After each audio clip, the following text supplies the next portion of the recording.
Kitchen. நம்ம இன்றைக்கி முருங்கைக்கீரையை வச்சு கூட்டு செய்ய போகிறோம். குழந்தைங்க கசக்குதுன்னு நிறைய பேர் முருங்கைக்கீரையை அவாய்ட் பண்ணிடுவாங்க. நம்ம இப்போ செய்கிற மெத்தடில் கசக்காது. கீரையை அலசி சுத்தம் பண்ணி வச்சுக்கோங்க.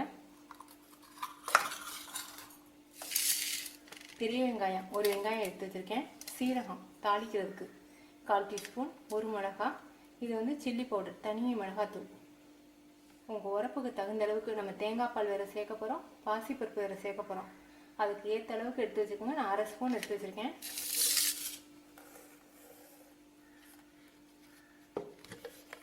தேங்காய் 1/2 மூடி திருகி வச்சுருக்கேன். பால் கெட்டி பால் எடுக்கணும். பாசிப்பருப்பு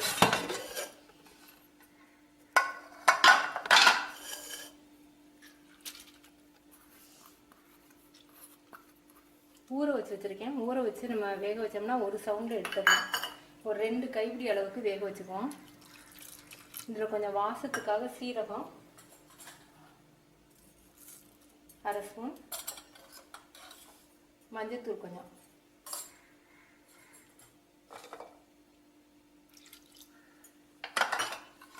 இதை ஒரு சவுண்டுக்கு வச்சு வேக வச்சு எடுத்துருவோம். தேங்காய் அரைச்சிட்டோம். பால் கெட்டி பாலாக எடுத்துக்குவோம்.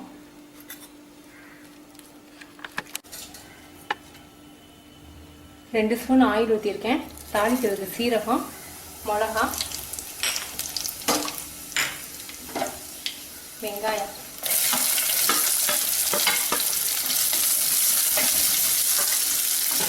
வெங்காயம் நல்லா வதங்கட்டும். இப்போ இந்த மிளகாத்தூளை போடுவோம். பச்சை வாடை போடுறதுக்காக முதல்ல மிளகாத்தூளை போட்டுருவோம்.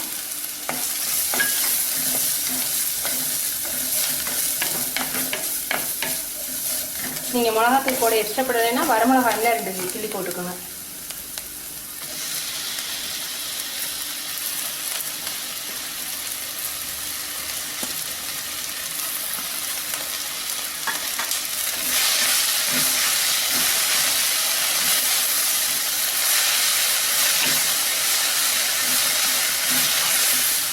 கீரை நல்லா வதங்கட்டும். இப்போ கீரை நல்லா வதங்கிடுச்சு. இப்போ இந்த பருப்பை சேர்த்து வேக விடுவோம்.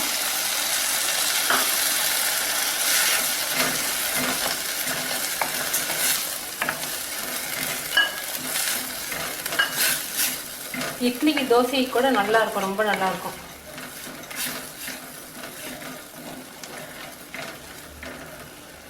கொஞ்சம் கீரை வேக ஊட்டி தேங்காய் பாலை ஊற்றுவோம். இப்பயே தேங்காய் பாலை ஊற்றினா டேஸ்ட் மாறிடும். சிம்லேயே வச்சு வேக விடுங்க. சீக்கிரம் முருங்கைக்கீரை வெந்துடும். கீரை வெந்துருச்சு. நம்ம இப்போ வந்து பாலை ஊற்றுவோம். எந்த கீரைக்குமே கடைசியாக தான் உப்பு போடணும். முதல்ல உப்பு போட்டிங்கன்னா அது ரொம்ப கச்சை மாதிரி இருக்கும். உரப்புக்கு தக்கன அளவுக்கு நீங்கள் பால் ஊற்றுங்க. உரப்பு டேஸ்ட் பார்த்துக்குங்க. அதுக்கு ஏற்ற அளவுக்கு நீங்கள் பால் ஊற்றுங்க.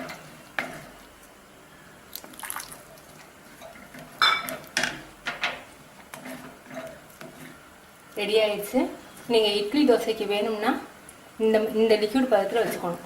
இல்லை சாதத்துக்கு வச்சுக்கணும்னா இன்னும் கொஞ்சம் இதை வற்ற விடுங்க. லேசாக கொஞ்சம் நேரம் வற்ற விட்டால் போதும். இந்த தேங்காய் பால் ஒரு 2 நிமிஷம் மட்டும், 2 செகண்ட் மட்டும் கொதிக்கட்டும். இப்போ நம்ம அமர்த்த போகிறோம். இப்போ உப்பு சேர்த்துக்குவோம்.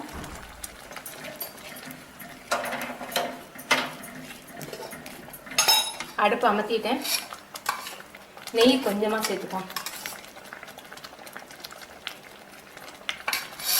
குழந்தைங்களுக்கு வந்து ரொம்ப பிடிக்கும்.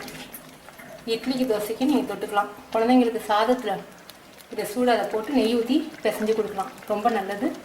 முருங்கைக்கீரை கண்ணுக்கும் நல்லது, அயன் சத்து கூட. நீங்கள் செஞ்சு பார்த்துட்டு உங்கள் கமெண்ட்ஸ் எனக்கு சொல்லுங்கள். தேங்க்யூ.